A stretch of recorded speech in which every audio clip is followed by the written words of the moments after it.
Hey guys, welcome back to the channel. आप सभी का स्वागत है मेरे चैनल में। तो चलिए बिना देरी किए हुए शुरू करते हैं अपना क्वेश्चन सीरीज, जो कि होने वाला है प्रयोगशाला परिचारक और शिक्षक भर्ती प्लस साथ ही साथ हॉस्टल वार्डन के बेस्ड पर। तो चलिए देखते हैं आज का थॉट ऑफ द डे और बिना देरी किए हुए शुरू करते हैं। तो सबसे पहले आपके लिए आज का थॉट ऑफ द डे ये रहा, difficult roads lead to a beautiful destination. ठीक है, चलिए इसी थॉट ऑफ द डे के साथ शुरू करते हैं अपना क्वेश्चन सीरीज और देखते हैं आज का पहला क्वेश्चन। सबसे पहले है आपके लिए, बायोम है पृथ्वी का स्थान और उसका वायुमंडल जिसमें जीव रहते हैं। दूसरा, जीवों का समुदाय जो परस्पर प्रतिक्रिया करते हैं। तीसरा, स्थलीय वनस्पति। चौथा, सागरीय वनस्पति। तो बायोम क्या है? बायोम है एक जीवों का समुदाय जो परस्पर क्या करते हैं? प्रतिक्रिया करते हैं। ठीक है, अगला क्वेश्चन है, ऊर्जा का पिरामिड होता है सदैव सीधा, सदैव उल्टा, सीधा और उल्टा दोनों, या कोई नहीं। तो ऊर्जा का पिरामिड कैसा होता है? सदैव सीधा रहता है। ठीक है, अगला क्वेश्चन है, ग्रीन हाउस प्रभाव किस गैस के एकत्रित होने से होता है या होगा? N2 यानी कि nitrogen, CO2 carbon dioxide, CO carbon monoxide और NO2 नाइट्रोजन ऑक्साइड। किस गैस के एकत्रित होने से होता है ग्रीन हाउस प्रभाव? याद रखिएगा, वो होता है कार्बन डाइऑक्साइड के। ठीक है, अगला क्वेश्चन है, पत्तियों में नहीं होते फ्लोएम, लेंटिसेल, रंध्र या द्वार कोशिका। लेकिन अगर आपने अभी तक चैनल को सब्सक्राइब नहीं किया है तो जल्दी से जल्दी सब्सक्राइब कर लें और बेल आइकन भी प्रेस कर दें, ताकि आने वाले वीडियोस या के नोटिफिकेशन आपके पास जल्दी जल्दी पहुंच जाए। ठीक है, तो पत्तियों में क्या नहीं पाया जाता है? याद रखिएगा, पत्तियों में नहीं पाया जाता लेंटिसेल। ठीक है,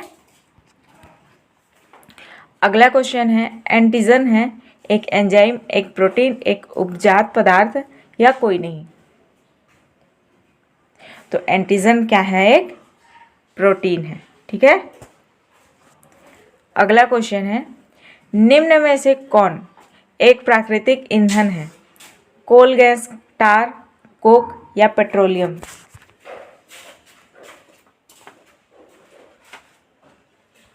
तो कौन सा है एक प्राकृतिक ईंधन? याद रखिएगा, टार है। ठीक, अगला क्वेश्चन है, ओजोन है एक चक्रीय अणु, ऑक्सीजन का बहुरूपक, ऑक्सीजन का यौगिक, ऑक्सीजन जितना ही स्थायी है। तो ओजोन क्या है? ओजोन है एक चक्रीय अणु। ठीक है, अगला क्वेश्चन है, सीमेंट की खोज किसने करी थी? कैवेडिश, जोसेफ ऑस्पिडन, सोरेनसन या मेंडलीफ। इस क्वेश्चन का आप लोग आंसर कमेंट करिएगा। ठीक है, मेरे को थोड़ा सा डाउट हो रहा है इसलिए मैं छोड़ रही हूँ, बाकी इस क्वेश्चन का आंसर आप लोग कमेंट में बताइएगा। ठीक है, अगला क्वेश्चन है, जिप्सम को कितने डिग्री ताप पर गर्म किया जाता है जिससे प्लास्टर ऑफ पेरिस बनता है? 343 degree Celsius, 1500 degree Celsius, 1000 degree Celsius या 100 डिग्री सेल्सियस। तो जिप्सम को कितने डिग्री में गर्म करते हैं? तो 343 डिग्री सेल्सियस पर गर्म करते हैं, तब बनता है क्या? Plaster of Paris. Most important है ये। ठीक है, अगला क्वेश्चन है, बायोगैस का प्रमुख घटक है हाइड्रोजन, मीथेन, ब्यूटेन या एसिटिलीन। ये मीथेन है ना।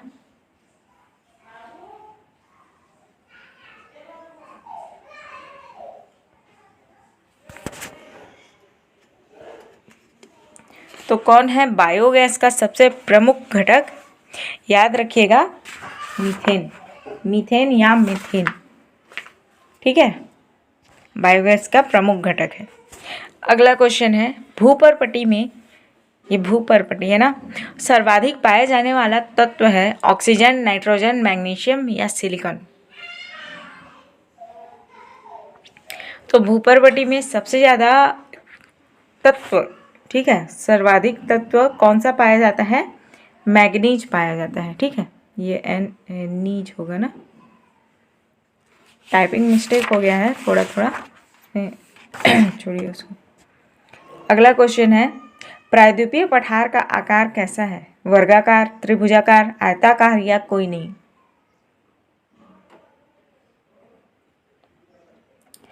तो हमारा जो प्रायद्वीप है, भारत का दक्षिण वाला हिस्सा, मध्य दक्षिण, ये वाला हिस्सा, ठीक है, ये कैसा दिख रहा है आप लोग को? तो ये दिख रहा है क्या? त्रिभुजाकार के जैसे। तो याद रखिएगा, जो प्रायद्वीपीय पठार है वो कैसा है? त्रिभुजाकार में है, ठीक है।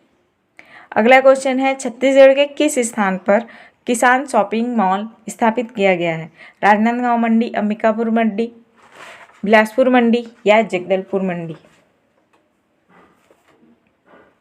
तो कहाँ स्थापित किया गया है छत्तीसगढ़ का किसान शॉपिंग मॉल? ये है राजनांदगांव मंडी में, ठीक है।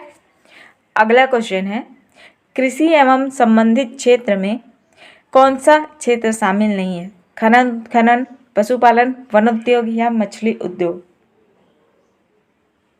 तो कौन सा शामिल नहीं है? कृषि एवं संबंधित क्षेत्र में खनन और उत्खनन शामिल नहीं है। लेकिन अगर आप लोगों ने अभी तक चैनल को सब्सक्राइब नहीं किया है तो जल्दी से जल्दी सब्सक्राइब कर लें और बेल आइकन भी प्रेस कर दें, ताकि आने वाली वीडियो की नोटिफिकेशन आपको जल्दी से जल्दी मिल सके। तो चलिए आगे बढ़ते हैं और क्वेश्चन देखते हैं।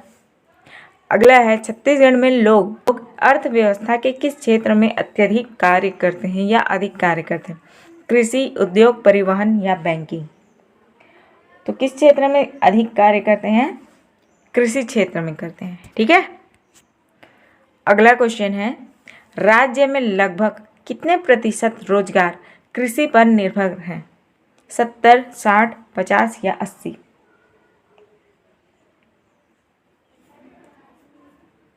तो कितने प्रतिशत रोजगार कृषि पर निर्भर है? तो याद रखिएगा 80%, ठीक है। अगला है, छत्तीसगढ़ में खाद्यान्न के अंतर्गत दूसरी प्रमुख फसल कौन सी है? धान, ये धान होगा, ठीक है, धन्यवाद हो गया। धान, गेहूं, मक्का या चना? खाद्यान्न के अंतर्गत दूसरी फसल बोला है ना, पहली नहीं। तो दूसरी फसल याद रखिएगा, दूसरी फसल है मक्का, ठीक है, छत्तीसगढ़ में खाद्यान्न के अंतर्गत। अगला क्वेश्चन है, एशिया का सबसे बड़ा इमली मंडी कहाँ है?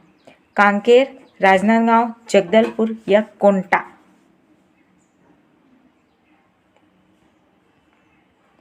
ये कोटा नहीं है, कोंटा है, जो कि सुकमा क्षेत्र में पड़ता है, ठीक है। तो एशिया का सबसे बड़ा इमली मंडी ये स्थित है कोंटा में, ठीक है। अगला क्वेश्चन, छत्तीसगढ़ में कृषि जलवायु प्रदेश है? उत्तरी पहाड़ प्रदेश, छत्तीसगढ़ का मैदान, बस्तर का पठार या सभी? तो याद रखिएगा, जो छत्तीसगढ़ में कृषि जलवायु प्रदेश है ये सभी, यानी कि उत्तरी पहाड़ प्रदेश और छत्तीसगढ़ का मैदान और बस्तर का पठार, ये सभी आते हैं, ठीक है। अगला है, शरीर में ताप को नियंत्रित कौन करता है? हाइपोथैलेमस, हृदय, सेरिब्रम या त्वचा? तो कौन नियंत्रित करता है शरीर में ताप को? हाइपोथैलेमस, ठीक है। अगला है, ब्लैंक के द्वारा हाइपरथ्रेटिंग का सपोर्ट प्रदर्शन किया जाता है सिस्टम बस में, सेंट्रल प्रोसेसिंग यूनिट में, रोम में या हार्ड डिस्क में? तो किसके द्वारा किया जाता है हाइपरथ्रेटिंग का सपोर्ट या प्रदर्शन? तो सेंट्रल प्रोसेसिंग यूनिट यानी कि CPU, ठीक है। अगला है, DVD या रोम का मानक आकार होता है 57 GB, 15 GB, 4.7 GB या 9.4 GB? तो कितना होता है? 4.7 GB होता है DVD रोम का मानक आकार, ठीक है। अगला है कंप्यूटर की भौतिक घटक को क्या कहते हैं? मालवेयर, सॉफ्टवेयर, हार्डवेयर या फर्मवेयर। तो जो कंप्यूटर का भौतिक घटक है, फिजिकल पार्ट, ठीक है, उसको कहते हैं हार्डवेयर, ठीक है। अगला है GIGO पद, ये पद होगा ना, इसको यहाँ पे काट के यहाँ पे। GIGO पद कंप्यूटर की किस विशेषता से संबंधित है? गति, स्वचालित, शुद्धता या विश्वसनीयता। तो GIGO कंप्यूटर की किस विशेषता से संबंधित है? शुद्धता से संबंधित है, ठीक है। अगला क्वेश्चन है कंप्यूटर किस संख्या को समझता है? पूर्ण संख्या, बाइनरी संख्या, पूर्णांक या भिन्न। तो कंप्यूटर किस संख्या को समझता है? याद रखिएगा, बाइनरी संख्या। और बाइनरी संख्या क्या है? 0 और 1 है। इसके अलावा कंप्यूटर कोई सा भी भाषा नहीं समझता। हम लोग जितना भी इनपुट देते हैं, जितना भी कीबोर्ड से टाइप करते हैं, वो उसे इन्हीं दोनों संख्या में कन्वर्ट करता है और डिस्प्ले में हम लोग को जैसे हम लोग लिखते हैं वैसे ही दिखाता है, ठीक है। बाकी समझने अपना समझता है इस कोड में, इस संख्या के आधार पर, ठीक है। अगला है निम्न में से कौन सा इंटेल प्रोसेसर वाणिज्यिक उपयोग के लिए सर्वप्रथम प्रस्तुत किया गया था? 4004, 8080, 8086 या 8088। तो किस इंटेल प्रोसेसर को वाणिज्यिक उपयोग के लिए सर्वप्रथम प्रस्तुत किया गया था? याद रखिएगा, 4004 को, ठीक है। अगला क्वेश्चन है निम्न में से कौन सा सबसे तेज प्रोसेसर है? कोर आई, IR, core i7, core i5 या कोर i3। तो कौन सा है सबसे तेज प्रोसेसर? कोर i7 है, ठीक है। अगला क्वेश्चन है गूगल के संस्थापक हैं लैरी पेज, सर्गी ब्रिन।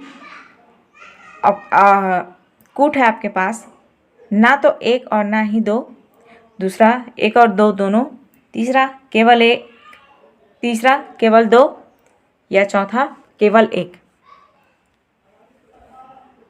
तो गूगल के संस्थापक कौन है? लैरी पेज और सर्गी ब्रिन दोनों, यानी कि ऑप्शन बी, एक तथा दो दोनों होगा, ठीक है। तो चलिए इसी के साथ हमारा क्वेश्चन सीरीज यहीं ख़त्म होता है। अगर आप लोगों ने अभी तक चैनल को सब्सक्राइब नहीं किया है तो जल्दी से जल्दी सब्सक्राइब कर लें और मिलते हैं ऐसे ही नए नए क्वेश्चन सीरीज के साथ, नए नए वीडियोज़ के साथ। तब तक के लिए जय हिंद, जय भारत, जय छत्तीसगढ़। Thank you.